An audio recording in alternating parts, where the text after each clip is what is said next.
1, 2, 3, 4, now she's ready, now it's time. A Boston girl who knows true crime. She got cash, attitude, but her truly got blue. She knows Sunday, she knows summer, now she's ready, now it's time. A Boston girl who knows true crime. She got cash, attitude, but her truly got blue. She knows Sunday, she knows summer, Penny after dark, rock.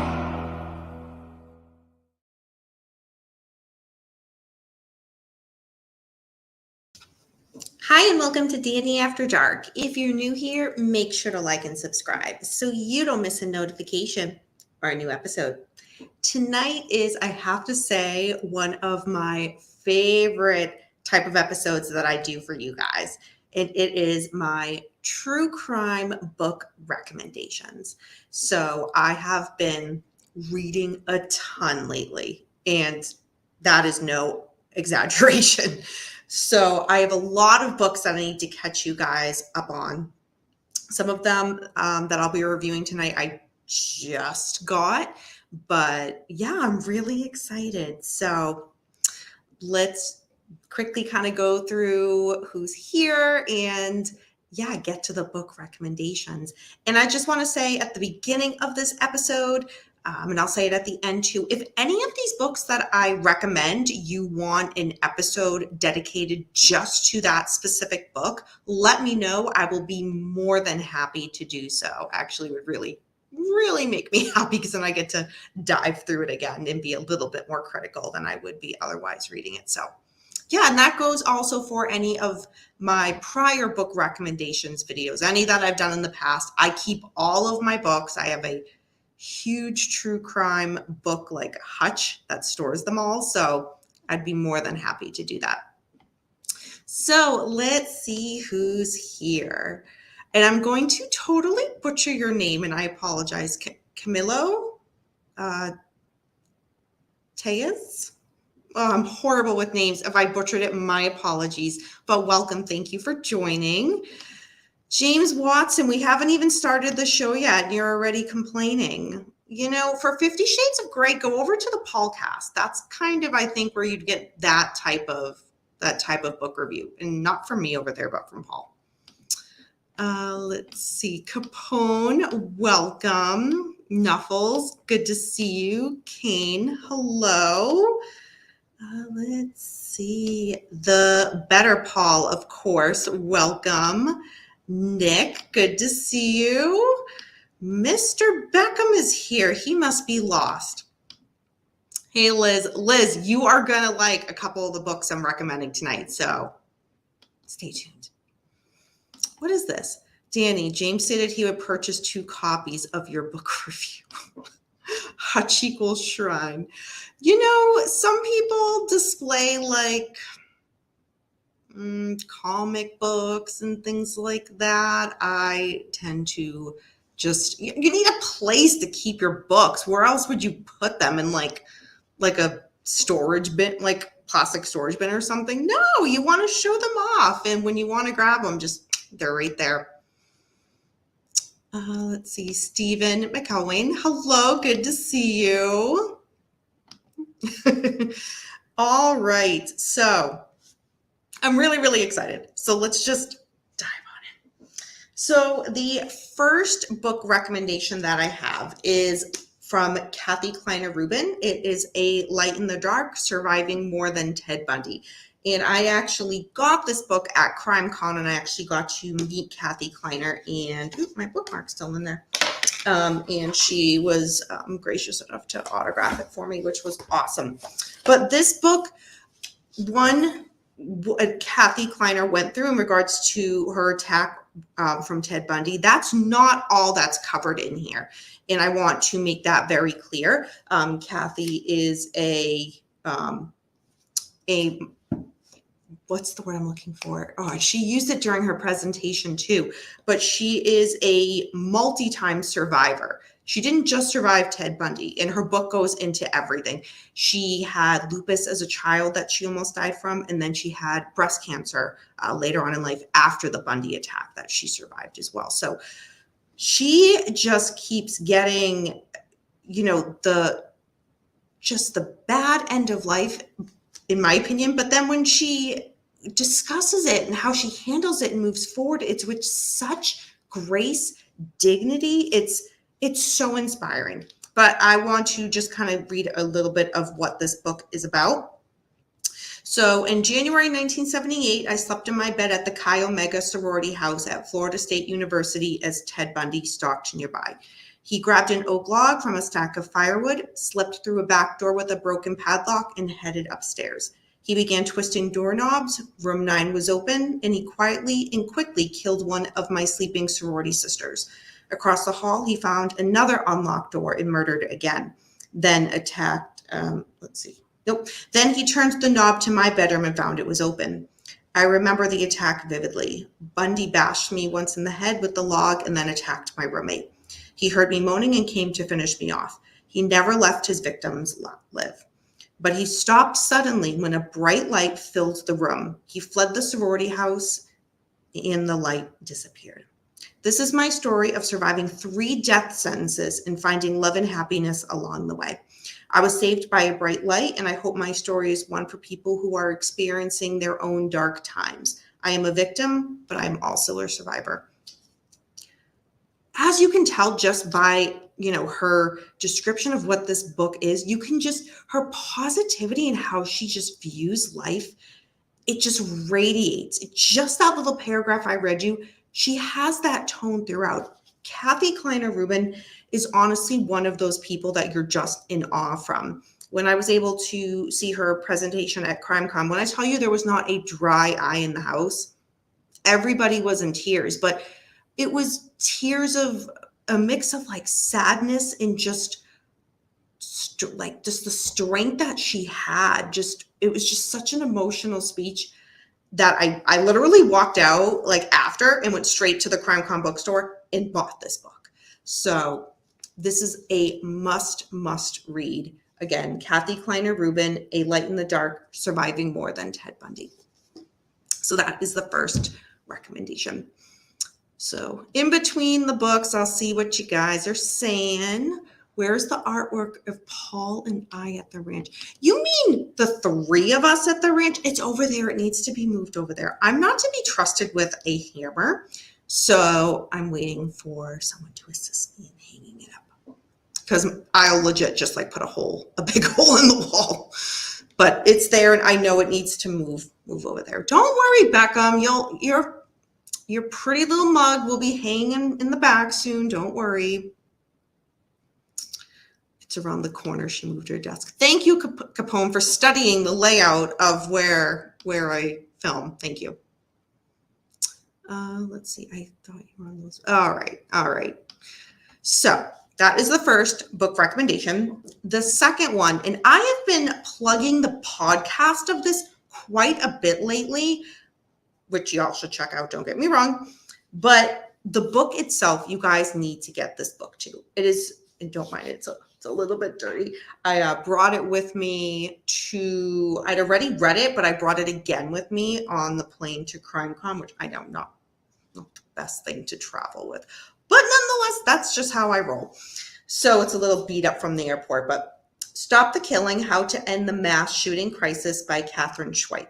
So the podcast that I keep recommending is from Catherine Schweit and her co-host Sarah Ferris. So definitely check that out, because it goes a bit more in depth in regards to covering some of the mass shootings than the book necessarily does, but you get different things from the podcast in the book. So the book I find really, really good. I actually, after I finished reading it, me being me, I messaged the director at my work. It was we need to have a plan in place, and I just read this book and it has all these great ideas and things, that we can do to improve. And, it makes a lot of sense. This book just doesn't get into necessarily school shootings or, public mass shootings. It gets into everything. So Catherine Schweit used to work for the FBI. She was in charge of the active shooter program after the Sandy Hook Elementary School shootings. And she and her team gathered a ton of data that just didn't really exist before because people weren't tracking it kind of the way that they do now. So she's since retired, but there's still so many questions, and this is still a hot topic of conversation that she wanted to create the podcast and write this book. And it just gives the reader more information, and information is a good thing to have. So I just want to read some of the chapters in here, the chapter names, just to give you guys a bit of an idea of what you can expect when you get this. So active shooters on the rise, who and why, grievance collectors and understanding violence, reporting, assessing and managing threats, a peek inside threat assessment teams, school building challenges, workplaces and houses of worship, 3 training essentials, run, hide, fight for children and adults. Amazing chapter. Guns, helping survivors and the families of victims, what's happening, don't go it alone. Every single one of these chapters, you get something out of. Even you might think, well, school building, schools don't apply to me, but they do. They're in your community. You may not be a student, or you may not have a child in the school system, but there are still schools within your community. You might be retired and not be working, but again, employment in workplaces, houses of worship, basically going to a shopping center, things like that. Everything is covered in here. And you don't read it and get a sense of paranoia that, all this negativity and, everywhere you go is unsafe. You don't get that from this. You get information and information to work with. You get, statistics. You get how to just give yourself a better knowledge of how to navigate around you and be safe for you, your family, your community, your friends, everything. I can't recommend this book enough. And again, check out the podcast. The podcast is amazing as well. This is honestly the type of book where, again, like I read it and it was said to my director, it was like, you have to read this here. I mean, it's one of those books that you just want to share because there's just so much information in it, so much helpful information. So anyway, this is Stop the Killing, How to End the Mass Shooting Crisis by Catherine Schweit. So check that out. Let's see where you guys are in the chat. Hey, Troy, good to see you. It's been in the bathroom. No, the picture of Beckham and Paul is not in the bathroom. It's going to be if Beckham keeps, chirping. Where's my photo? For Christ's sakes. Let's see. Hey, Renee, good to see you. All right. So the third book recommendation for tonight's video. This I actually got, I want to say, a week and a half ago. And I told you guys I'd gone to that. It was actually my friend Liz that suggested it, that used book superstore in Burlington, Massachusetts. And so I figured, well, I have time. I'll go, make the trek, check it out. So good. I left buying 6 true crime books. Their true crime book selection was phenomenal. So I bought 6 books under $40, which is a steal. Like one of the books alone, had I bought it new, would have been $35. So anyways, so I have a lot of books I need to go through. But one of them, I think I read this in like a day, and I wanted to recommend it to you guys. But it might not be for everybody, and I'll kind of explain why. Y'all know his face. It's James Patterson's Filthy Rich, the billionaire sex scandal, the shocking true story of Jeffrey Epstein. And it's funny, there's like some chew marks at the bottom. My cat, like one of them, clearly didn't care for this book and just started, nibbling on it, which I don't typically allow. But I'm like, what, it's Jeffrey Epstein. Go for it. So this book, I'll just read a little bit from the back. So the definitive account of the scandal that swirled around Epstein, Filthy Rich examines all sides of the case that appalled one of America's richest communities and captivated the world. From the young girls he employed as masseuses at his home to his famous and powerful friends to the cops investigating the charges against him. Let's see, to Epstein himself. This book leaves no stone unturned in telling this story. Despite the seriousness of his crime and his guilty plea, Epstein received a shockingly lenient sentence. So this book, I do have to say, it is written before he committed suicide, or as we all know, Jeffrey Epstein didn't commit suicide. Let's call it like it is. It is written before that. So, and it's written before a lot of the victims came forward. So when the book is describing some of the accounts from some of the victims, it will use fictitious names because that information wasn't public yet. So you just kind of have to take that with a grain of salt. The book does not really go into Ghislaine Maxwell very much, except for just a couple of points where it talks about his kind of rich and powerful friends, her, Trump, Bill Gates, so on. But it's just very, very brief. So that's one thing to keep in mind. Still a great book. One of the things that I liked about it, because it brought back a lot of, oh my gosh, I forgot about this and I forgot about that, is it gives a lot of the direct police reports between some of the victims and Jeffrey Epstein. And it was interesting to so many years have passed to reread that and remember like those specific details and accounts, because we all know and remember the gist of what happened with Jeffrey Epstein, but to go back and read each woman's account and her specific description of what happened, it was one of those things where you read it and you're just so outraged. And for those who bought this book when it first came out, Jeffrey Epstein was still alive and he had just been sentenced. And again, we all know his sentence was extremely lenient, as the back cover describes. It absolutely was. And the book doesn't spare any details in basically describing Jeffrey as the monster that he was, to be completely honest. And I really dug that. Usually I don't like a lot of authors giving their personal opinions on books. I just kind of want to read the facts and then interpret it for myself. But for a book like this, I ain't mad at it. So I recommend this book, but I think it might be a little held back for those who want, what happens, the more that happens, so many more victims come forward, their names, he kills himself.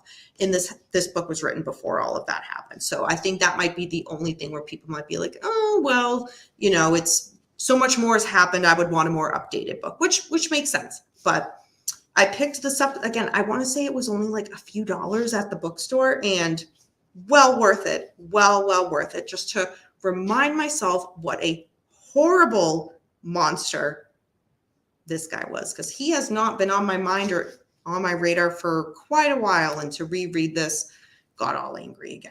So yeah, check this out. It's, again, James Patterson, Filthy Rich, The Billionaire Sex Scandal, The Shocking True Story of Jeffrey Epstein. So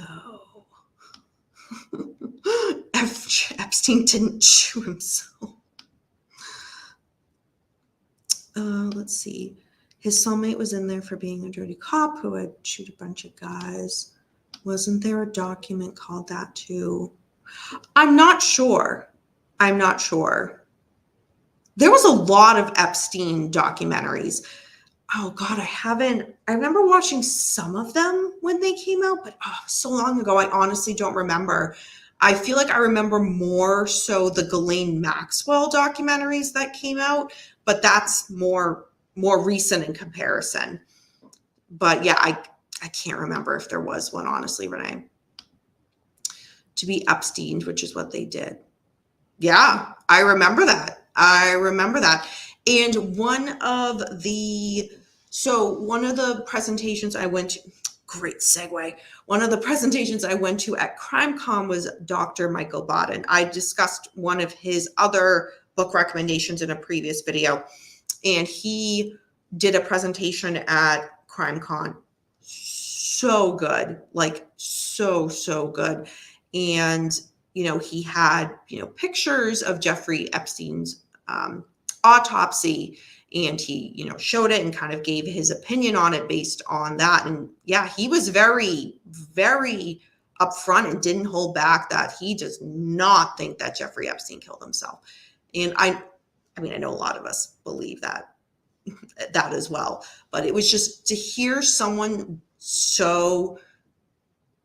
such an influential person like Dr. Michael Baden, whose opinion that I really value when it comes to autopsies, his expertise, his knowledge, his experience, it just reaffirmed. And he didn't just say, I don't think he killed himself and there's that. No, he gave a ton of information, and he had pictures. Oh my God, the pictures he had.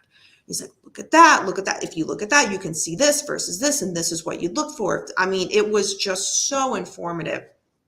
So that was really cool.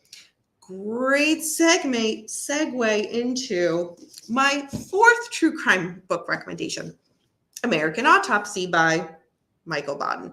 So this was one of the books for sale at CrimeCon. I didn't get it there. And when I tell you I bought so many books, my backpack was like so heavy. I'm like, this is ridiculous. And I wanted to buy more, but I'm like, all right, calm down. And I kept thinking about it, I'm like, oh, I wish I got that book. So I just went and ordered it on Amazon. And I'm so glad I did. So this book is, again, American Autopsy, one medical examiner's decades-long fight for racial justice in a broken legal system. That is exactly what this is. It talks about George Floyd, Eric Garner, Michael Brown, and so many other examples of cases that he worked where there was clear social and racial injustice. And in this book, it's so well written. And this is a relatively new book, by the way.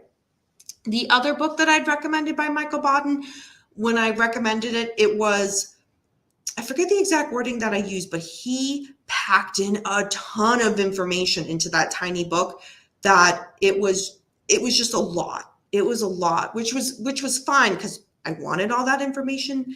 This, you don't get that feeling that like he's just cramming information in the same way, but it's just, I find the way this is written, it's just tailored very differently and more easy to digest. The other one, you have to like really sit and slowly read each page. This one, you can sit and breeze through it a bit quicker, but nonetheless, the information in every single page is phenomenal, well written, and actually just very, very important to understanding what he went through as a medical examiner. And he discusses that at length here, how he was, demoted and for just trying to do the right thing because he wasn't being a team player, with the police. And, he's like, I'm the person that does the autopsies. I just go by science. And that's what he says throughout. What does the science say? And it's really cool just to have somebody be so neutral throughout their entire career, because you don't always see that. You see people caving in, or, as he would describe other people in that community. It's, again, you're all right, I'm part of the team. So, I'll put, different causes of death that aren't necessarily the most accurate, where he never did that, never hold back. And he worked some really high profile cases.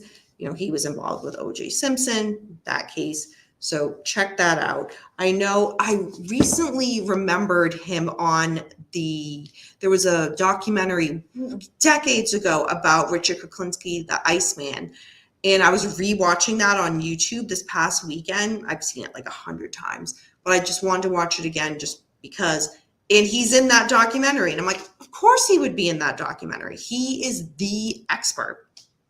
But anyway, enough talking. So the brief explanation of this book is American Autopsy chronicles Dr. Baden's evolution over the course of 6 decades, from the naive belief that the police and prosecutors are always the good guys, to firsthand understanding of the racial biases in the criminal justice system.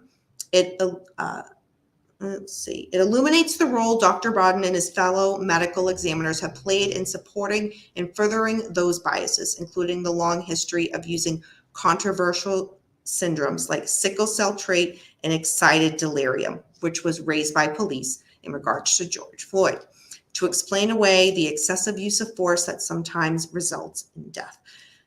That was the word I couldn't think of, excited delirium. That has been used for decades. And he, Dr. Michael Bodden was like, that is not the cause of death. And yeah, you have to read this book. It is so good. If you're into like the science end of true crime, this would be really up your alley because it gives that. So again, American Autopsy on Medical Examiner's Decades-Long Fight for Racial Justice in a Broken Legal System by Dr. Michael Bodden. See, a few people have come in late. Hey, Fiddle. Hey, Adriel. Good to see you. Let's see. James, what are you saying? Piers Morgan just interviewed a former mafia captain who was kept in the same block as Epstein, and he said it was impossible he killed himself. Cameras, constant check-ins, etc. They let someone in. I mean, oh God, we could do, I hear what you're saying. We could do like a 5-hour show on Epstein and not even like crack the surface of that case. It's, there's the one hand of, yeah, there were cameras and people were checking on him, but then there's also he wasn't being checked on when he should have been. The guards weren't doing that, or the cameras weren't working. And there's just so much on that end. And the thing with the Jeffrey Epstein case too, I'm not just directing this to James, this goes through everybody, is, it's now become one of those conspiracy theory type of things. And I don't necessarily understand why, because it seems the science is there but then again, the government's saying one thing and that case, no one will ever come to a full, this is exactly what happened, because there are so many people involved that it's a shame. It's a shame, but I'm not terribly, what's the word I'm looking for? I'm not terribly surprised what happened to Epstein. Again, the book I covered, it happens before Jeffrey dies. I'm not terribly surprised. And then even like when Ghislaine Maxwell got sentenced, I thought the same thing. I'm like, and I'm actually surprised that nothing happened to her, to be completely honest. It just seems like when people know so much information, they can be a real target. So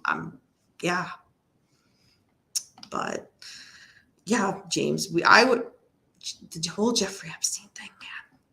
And then if on my True Crime and Chills, which I know you've been there, and then several of you guys have been there too, flipping gears, the Harvey Weinstein's, again, another person, abusing their power. He's back in the headlines, and it just never ends. It never ends. But for more information on that, tune into my True Crime and Chills. But all right, you guys, the last book in this episode's True Crime book recommendations.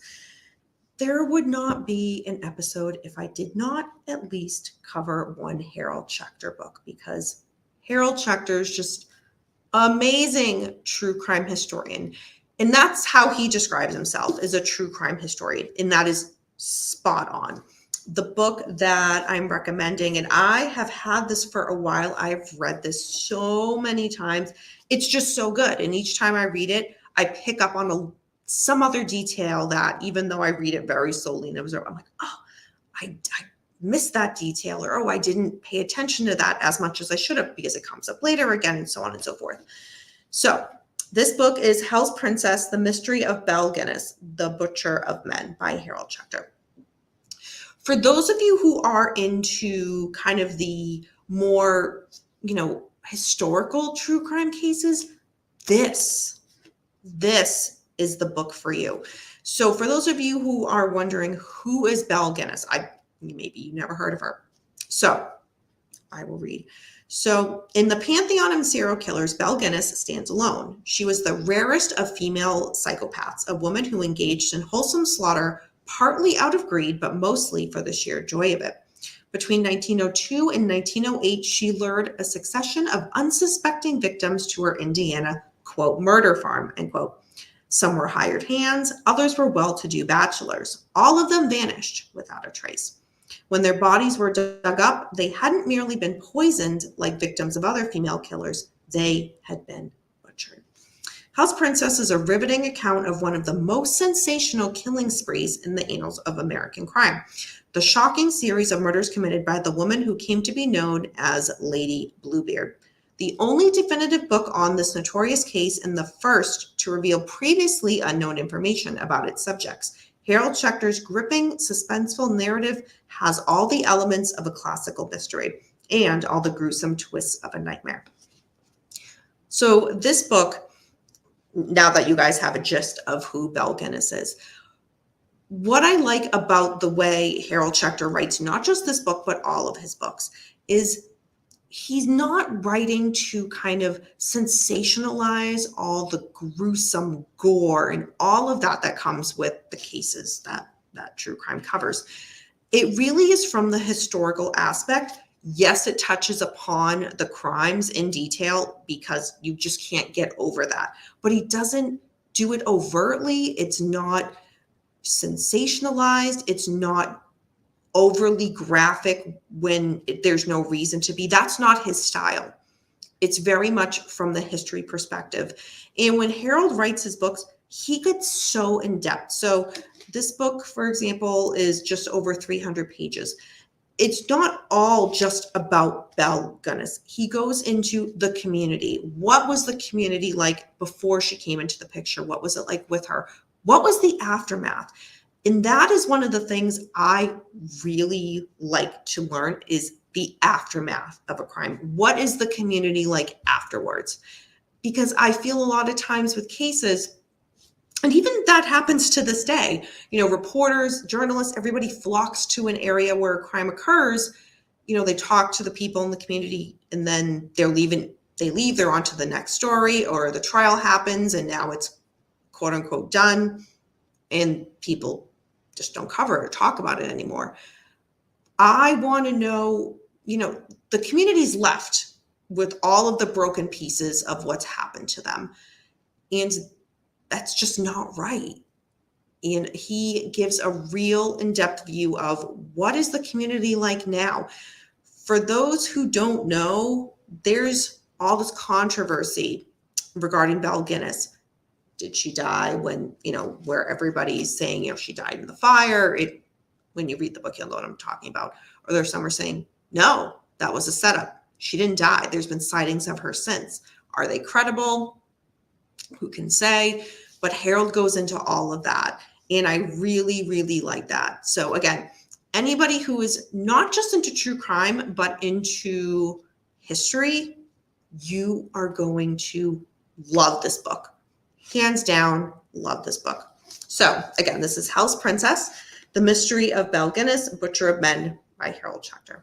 So check that out. So let's see where you guys are in the chat.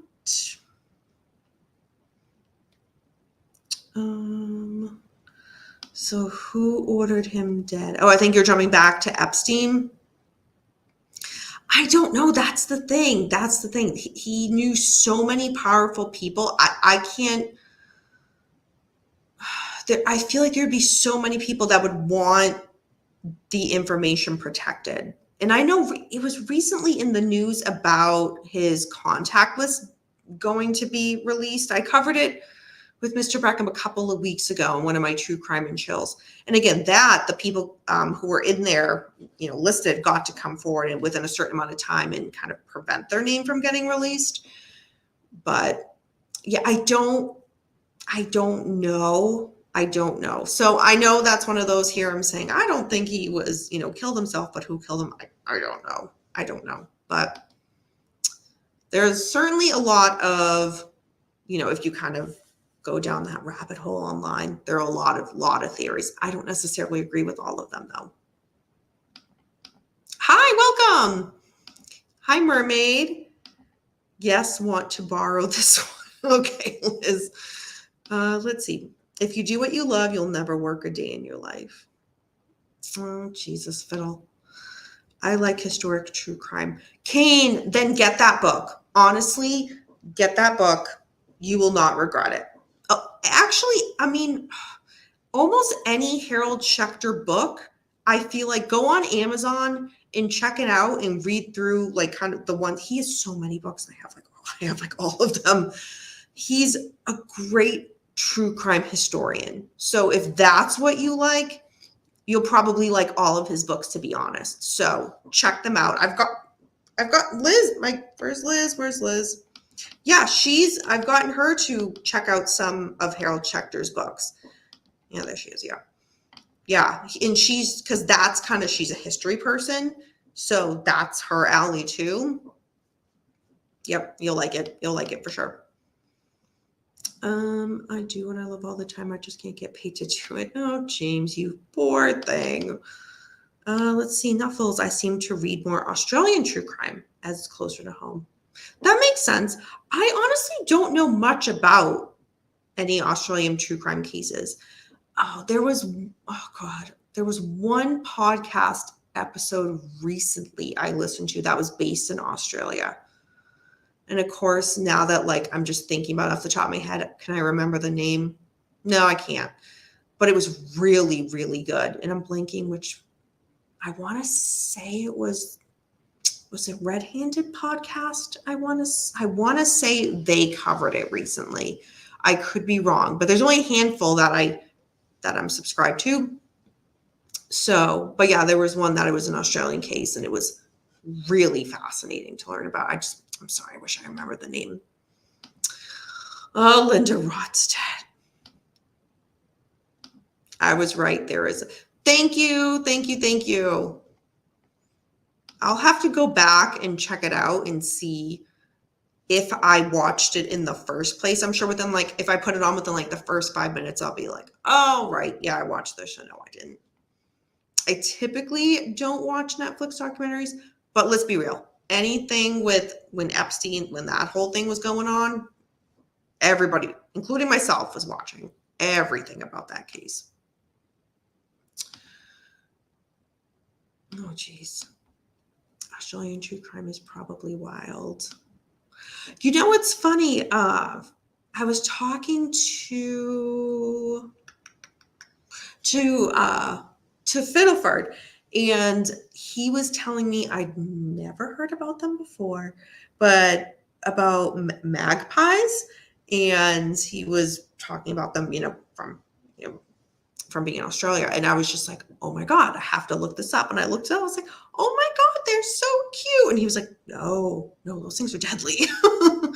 But yeah, that was like, what, Fiddleford, if you're still listening, that was like, what, within the last year or something? I've never heard of magpies in my life ever until Fiddleford told me about it.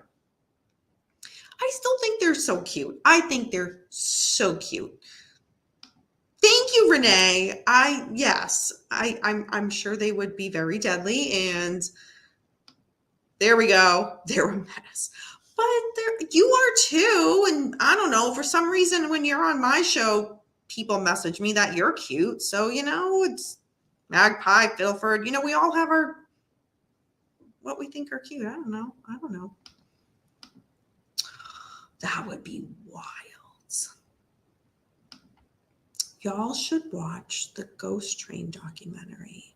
What is that about, Israel? I've not heard of that. Please type in the chat what that's about. Don't know what that is.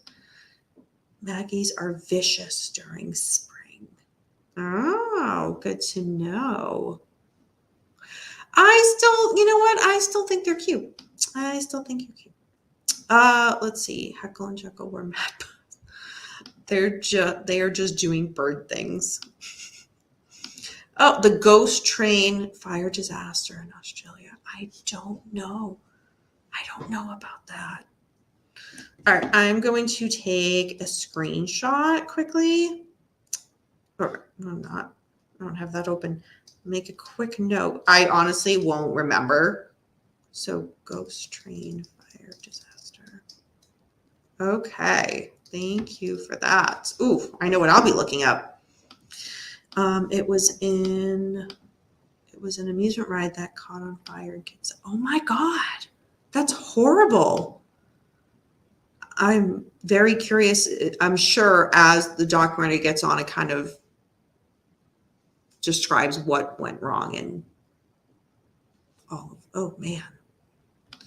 Luna Park ghost train. Most of my art is birds. Okay. Anita Kobe murder is a horrendous story. I don't think I know that name. All right. Trust me, Danny. Oh, no. I trust you. I trust you. When you guys make recommendations, no, I don't take them lightly. I'm not just like, oh, whatever. Someone like, no.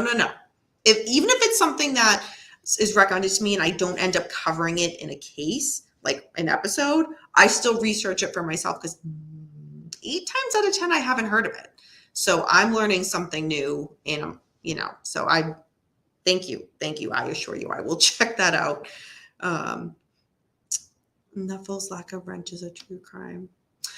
Sorry, Friday. I don't have my YouTube page pulled up where I can give wrenches right now, but come in for my true crime and chill. Actually, I don't think we're doing this Friday. So probably this Saturday. And I'll adjust the rent situation. My apologies. James, geez, on top of it. Well, it was mafia mixed with the government. Oh, interesting. Okay, so just to wind this episode down. Okay, Beckham and Paulcast. I know Paul's probably not in here. I hope you see this comment. You know what? I'm giving you a star. Because, yeah, I don't get told that very often, so thank you. Have you looked more into Mindy Lee?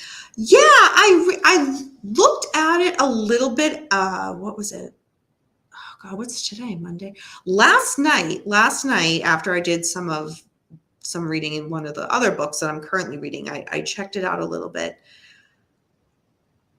I didn't get too far in. I was I'll be perfectly honest. I didn't nothing grabbed me right away. You know how there are some cases that right away it just starts out and you're like, no way. This that one just didn't grab me right away. So I researched a little bit and then I was like, let me pause and get back to it when I can just give more attention to it. But I did start to look it up. You know how, the way she looked too, she reminded me of, her picture reminded me of, oh God, was it, I'm blanking her name. It was a blonde country singer who's no longer alive. But just when I saw her picture, it just reminded me of her off the top of my head. I was like, oh, that's interesting. But yeah, I need to further research that. But thank you, Capone, for reminding me. Let's see. Yes. So the books that I recommended tonight, y'all check them out. I will be doing several more book recommendations videos to do for you guys. So I'm really excited to do that. Again, as I mentioned at the beginning of the episode, if there are any of these books or any of the books that I've recommended in previous true crime book recommendations video that you guys want a more one-on-one in-depth episode on, by all means, let me know. Even if you're just like, you know what, I'm debating buying it. I'd like to hear more about it. Just shoot me a message and say, hey, can you cover this book more in depth? I'm thinking of buying it, but I want to hear more about it. No worries. Honestly, that's how some of the books that I've bought, I've done that because these authors have gone on other podcasts and talked about that book specifically, maybe for like a half hour, 45 minutes or an hour. And I'm just, by the end of that, I'm like, oh my God, I just learned a ton about the case. And now I have to get that book because I want all those little details that you can't capture in like a 30-minute interview or something like that. So that's how I've bought in some of my books. So if I can do the same for you guys, I am more than happy to do so, because sharing is caring. And I know a lot of us here are really into reading, and yeah, I definitely want to share my recommendations with you guys. And again, if you guys have any in return, to share them with me. I did, even though I did just buy 6 books the other week, I did place another Amazon order recently for, I think, 3 more books. It's, oh my God, I just can't be stopped. But yeah, and some of them were recommendations that you guys made. So I'm really, really excited to get into that. Hi, welcome. You're coming in just at the tail end, but that's okay.